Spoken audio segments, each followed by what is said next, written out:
सभी को नमस्कार। मैं राकेश कुमार शर्मा, सहायक आचार्य हिंदी, राजकीय महाविद्यालय बहरोड अलवर राजस्थान, आप सबका अपने YouTube चैनल पर स्वागत करता हूं, अभिनंदन करता हूं। आज हम मत्स्य विश्वविद्यालय के पाठ्यक्रम अनुसार BA द्वितीय वर्ष हेतु नाटक एवं एकांकी विषय पर द्वितीय प्रश्न पत्र हेतु व्याख्यान माला लेकर आए हैं, जिसमें हम उदय शंकर भट्ट जी द्वारा रचित एकांकी पर्दे के पीछे का व्याख्या भाग प्रस्तुत कर रहे हैं।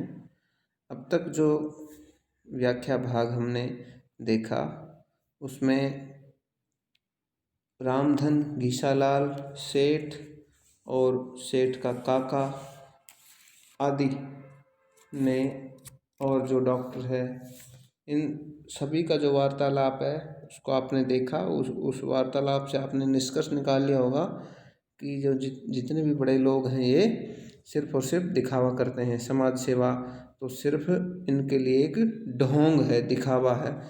हकीकत में ये सिर्फ धन का संचय करना चाहते हैं, पैसे को जोड़ के रखना चाहते हैं और गरीब लोगों पर वो पैसा नहीं लुटाते। अब हम आज जो व्याख्या भाग है उसमें आगे बढ़ते हैं। रामधन और घीसालाल है, उसका जो वार्तालाप है वो जारी है। और घीसालाल कहता है, तो तुम्हारा पेट भरे हो तो तुम करो, मुझसे तो जितना होगा करूँगा। इतनी मुसीबत है, गुजारा तो होवे नहीं है, मंदा है, नहीं तो फाटके में से ही कुछ मिल जाता। घीसालाल कहता है कि रामधन तो कह देता कि नहीं भाई, जो ईमानदारी से हमने काम किया उसका हमें पैसा मिलना चाहिए। सेठ तो बहुत ज़्यादा कमाता है और सारे गोरख धंधे गलत काम हमसे करवाता है, तो मैं नहीं करूँगा। लेकिन घीसालाल उसकी बात से इत्तेफाक नहीं रखता। वो कहता है कि मैं तो ज़रूर करूँगा, क्योंकि मेरा तो इससे काम चल जाता है। और फिर वो कह भी देता है कि घीसालाल फिर कहता है कि मैं तो सट्टा बाजारी से भी, फाटके में से भी कुछ ले लेता, सट्टा भी लगाता हूँ, लेकिन आजकल उसमें भी धंधा मंदा चल रहा है। रामधन कहता है, फाटका मत खेला कर, सट्टा मत खेला कर घीसा, पीसा बर्बाद होवे है, कि पैसे बिल्कुल बर्बाद हो जाते हैं उसमें। एक ना एक दिन तुम क्या करोगे, थक हार के बर्बाद होके ही दम लोगे। इसलिए सट्टा या जुआ नहीं खेलना चाहिए। मैं तो पिछले महीने 400 भर चुका हूँ, 400 रुपये। उस समय बहुत ज़्यादा हुआ करते। सोच कर एकदम से, और तू कहे तो ठीक ही है, 60 रुपये में होवे क्या है, पर अब कहाँ जाएं। यानी 60 रुपये की महीने की पगार के आधार पर हम यहाँ रुके हुए हैं, लेकिन अब इससे ज़्यादा कोई देने वाला है भी नहीं। 70 तो कोई देने से रहा। हाँ, इन्हें होली दिवाली पर कुछ मिल जाए, बस यही। मालूम है कितना फ़ायदा होगा सेठ को अगर बच गए तो, कितना फ़ायदा होगा। एकदम से वो आपस में बातें करते हैं। रामधन कहता है धीरे से, 10 लाख से ऊपर तो सिर्फ कपड़े और लोहे में है। 10 लाख रुपए, इतना ज़्यादा मुनाफा, बहुत ही ज़्यादा। घीसालाल आश्चर्य से, इतना? तभी मुनीम जी, मेरा मन करे है सब बतला दूं जाकर पुलिस को। घीसालाल देखिए एकदम से अंदर से हिल जाता है कि इतना ज़्यादा मुनाफा ये कमाते हैं, ये मुनाफाखोरी करते हैं, ये मिलावट करते हैं, घूसखोरी भ्रष्टाचार फैलाते हैं, इतना ज़्यादा अकेले को मुनाफा। काश कि मैं पुलिस को इसकी शिकायत कर पाता। रामधन पागल हो गया, घीसालाल ऐसा नहीं करते। जिस हांडी में खाना उसी में छेद करना धर्म नहीं है अपना। घीसालाल क्रोध से, तो बेईमानी करना धर्म है? सरकार को धोखा देना, लोगों को लूटना कहाँ का धर्म है? ये भी तो धर्म नहीं है जी। तो ऐसा करे अपना गला घोट लूँ, 4 महीने से घरवाली बीमार है, उसकी दवा दारू के पैसे नहीं हैं, तो मुझे शर्म आती है कि मैं इतना कमा नहीं पाता। माँ पिछले दिनों जीने से गिर पड़ी, उसका पाँव ठीक नहीं हुआ हुए है, वो भी बीमार है, न बखत पे रोटी न कुछ, कहाँ से लाऊं इतना पैसा। देखिए पैसे की जो महत्ता है यहाँ दिखाई जा रही है कि सब कुछ आज के ज़माने में पैसा ही हो गया है। धर्मार्थ होश धाले से दवा लाता हूँ, पर फायदा हो तो, फायदा भी तो नहीं हो रहा। पिछले दिनों बहू की कंठी बेची, उसके आभूषण बेच दिए, आंखों में आंसू भर आते हैं, मर जाए तो पाप कटे। यानी जो जो बीमार हों सब मर जाएं, क्योंकि इलाज का पैसा अब मेरे पास नहीं है।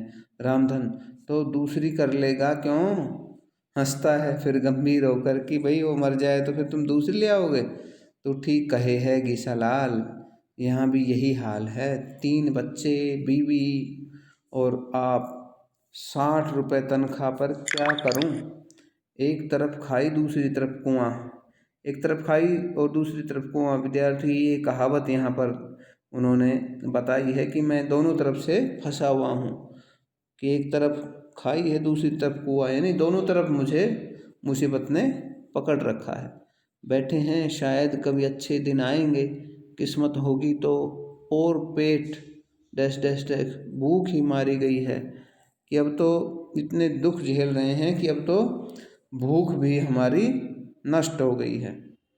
गीसालाल, किस्मत नहीं होगी मुनीम जी, गधे की किस्मत में कभी नहीं लिखा कि वह आराम से खाएगा। गरीब की किस्मत नहीं होती, किस्मत होती है मालदार की। बहुत अच्छी बात कही है गीसालाल ने कि गरीब तो सिर्फ और सिर्फ इसीलिए जन्मा है कि वो दूसरों की सेवा करता रहे। किस्मत के भरोसे तो वो कभी भी जिंदगी में सुख नहीं प्राप्त कर सकता। हाँ, कर्म और अपनी मेहनत के बलबूते पर वो अपना जो भाग्य है उसको बदल सकता है। रामधन तो फिर तू ही मालदार बन के दिखा, ये तो ईश्वर के खेल हैं, कोई सुखी तो कोई दुखी, कभी रात कभी दिन। रामधन ने बड़ी अच्छी व्याख्या कर दी है सुख दुख की यहाँ पर, कि ये तो सिक्के के 2 पहलू हैं, कभी दुख है तो कभी सुख है, कभी दिन है तो कभी रात है। ये तो ईश्वर का खेल है, वरना हर व्यक्ति मालदार बन जाता। घीसालाल, मैं ये बातें नहीं मानता। ईश्वर को क्या पड़ी है कि किसी को मालदार और किसी को गरीब बनावे। यह तो हमारी समाज व्यवस्था की कमजोरी है। बहुत ही बढ़िया जवाब दिया है गीसालाल ने यहाँ रामधन की बातों का, कि केवल ईश्वर को ही आप दोषी मत दो, यहाँ पर हम सब दोषी हैं, अर्थात पूरा समाज ही दोषी है, क्योंकि हमारे समाज की जो व्यवस्था है वो बहुत कमज़ोर है। यहाँ पैसे वाला और ज़्यादा मालदार बनता जा रहा है और गरीब व्यक्ति और भी ज़्यादा गरीब बनता जा रहा है। अमीर और गरीब के बीच की जो खाई है वो और भी ज़्यादा बढ़ती जा रही है। तो इस तरह की बातें गीसालाल ने कहकर उसकी बातों का करारा जवाब दिया है। रामधन, अरे तू तो बड़ा पंडित हो गया है। गीसालाल, समाज अमाज की वार्ता सीख रहा रे, सुन रे मेरे भाई, ये माना कि देश में खूब अनाज होवे तो फिर किसी बात की कमी नहीं रहेगी। अनाज के तोड़े से ही सब चीज़ें महंगी हैं, यानी जो मुख्य जो हमारा आधार है जीवन का वो है अनाज, और वही यदि कम होगा तो सारी चीज़ें अपने आप महंगी होती चली जाएंगी। और किसान अनाज अच्छे से पैदावार करेगा उसकी तो सारी चीज़ें भी सस्ती होंगी। दीनू, घीसालाल जी, तुम कचौरी अचौरी मंगाओ का ताजी बन रही हैं, आज तो मैं भी एक खा ही आया, मज़ेदार है मुनीम। घीसालाल, अब ये अपने भोजन जो नाश्ता है उसकी व्यवस्था में जुट जाते हैं। घीसालाल, मैं क्या मुंह लेके कचौरी खाऊंगा दीनू, ये तो मुनीम जी का काम है। सूखी 2 रोटी मिल जाएं आजकल तो वही बहुत है भाई। अच्छा मैं चला, दवा लानी है, जाता है। घीसालाल वहाँ से रवाना होता है।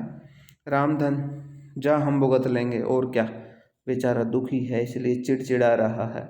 सही बात कही है रामधन ने कि जब व्यक्ति दुखी होता है तो उसका स्वभाव भी चिड़चिड़ा हो जाता है, क्योंकि खुशी तो उससे बहुत दूर चली जाती है।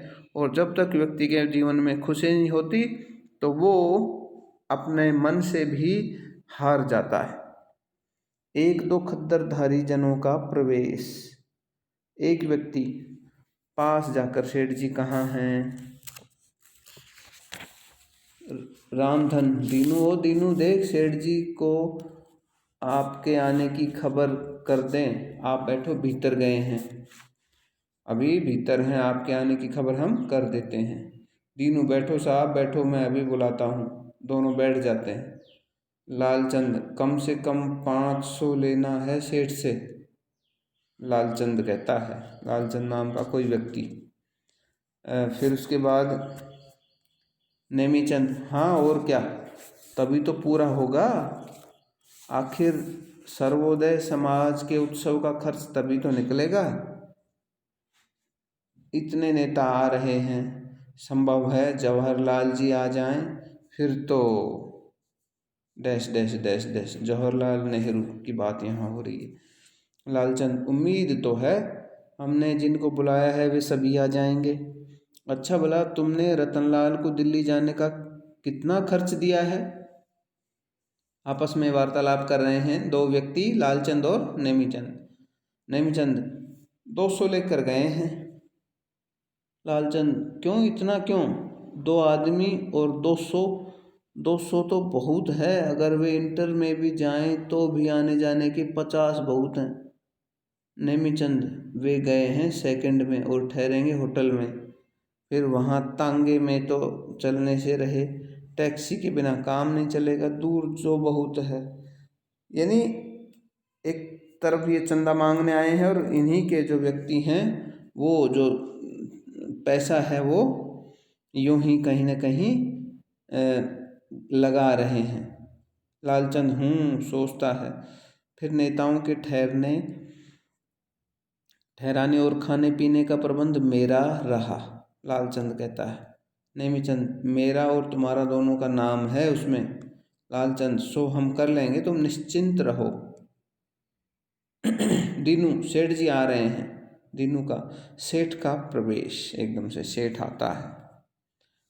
सेठ देखते ही हाथ जोड़कर धन्य भाग हंसता है, हाथ मिलाकर, यह सूर्य किधर से उदय हुआ, धन्य भाग आइए, धन्य भाग हमारे जो आप पधारे।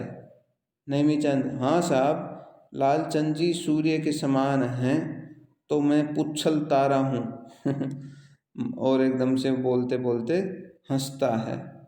लालचंद को वो कि नेमीचंद ज़्यादा तारीफ कर देता। सेठ, मैं आप दोनों को सूर्य मानता हूँ, बात यह है कि अधिक प्रकाश में सूर्य 1 या 2, यह जानना मेरे लिए कठिन है। अब सेठ ने भी इन दोनों की जो बातें हैं उस पर नहले पर दहला मारने वाली बात कह दी कि आप तो दोनों ही मेरे लिए सूर्य हैं, लेकिन प्रकाश इतना अधिक है कि मुझे आभास नहीं हो रहा कि सूर्य 1 है या 2 है, मेरे लिए बहुत ही दुविधा है। मेरे लेख तो आप दोनों ही मेरे भगवान, मेरे लेखे तो आप दोनों ही मेरे भगवान हैं, कुछ जल वल मंगाऊं? अरे दीनू देख, बढ़िया सी मिठाई तो ला, कुछ नमकीन भी, और आध सेर बड़े अंगूर और 2 सोडे की बोतलें।